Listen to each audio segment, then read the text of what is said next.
Mr. King, you can come up. We limit public comment to a maximum of 5 minutes. When did that change?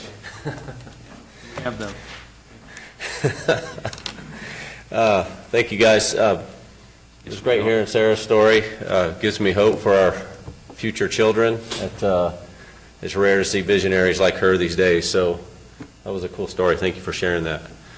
I'm here to speak about two things real quick. One quick item maybe for the Sentinel, since they're here, are some concerns about the minimum wage increase that apparently the Colorado voters voted yes on, affecting our community in a pretty serious way. And maybe look into the been some extreme layoffs, I think, over at Hilltop here, and or reduction in hours to accommodate this $12 minimum wage thing. So I'll start off with that. Second thing is on law enforcement.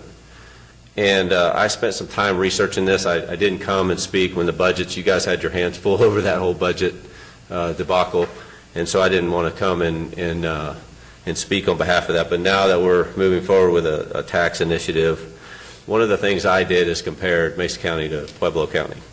I think they really sort of have very similar demographics, to interstate running between them, to a local college in the community, so there's a lot of similarities in that regards. But I looked in very similar county budgets for law enforcement, and one of the things that really stood out and has been in the media here recently is this notion that all of a sudden we're in this crisis of, I think you mentioned 500 and something inmates. And I went back over the last 3 or 4 budget notebooks, and where those daily bed amounts were recorded, and everything was going hunky-dory, great, wonderful. At the evidence-based decision-making process was working. We're keeping the beds down, until all of a sudden this explosion in inmates all of a sudden, and just out of the blue. So I mean, just a concern as a tax-paying citizen in here, like what in the heck happened? So I'm in my research. One of the things two things came up. First thing was, and the sheriff of Pueblo County actually said it when he was running for public office, hinted at what the problem is, and I've not heard it discussed ever, but I'm sure it's being discussed, are prisoners being released from federal prisons, state prisons, and being distributed throughout the state in certain numbers, and then having to go through all those programs to get back into society, and the recidivism rates and all those things that are accounting for that. We're not hearing about that from our local law enforcement officials. So if they're listening, I would appreciate some opportunities to discuss that publicly. And then just continuing on, I think now is a really good time with, nothing's really looking positive in the near future for substantial growth in Mesa County. One of the things I've researched quite regularly is privatizing a lot more of government services. And we've got models out there, and the one I always mention when I come here is the Sandy Springs, Georgia model.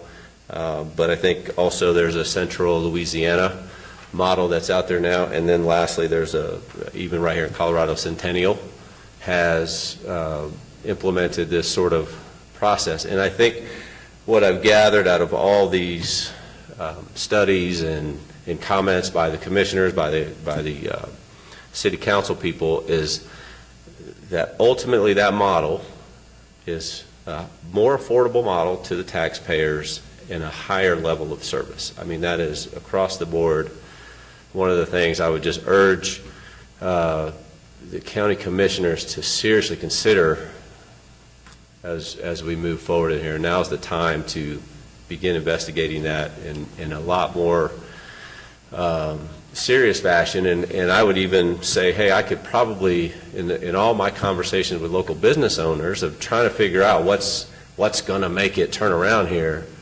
in this county, and allow them to keep their doors open for business.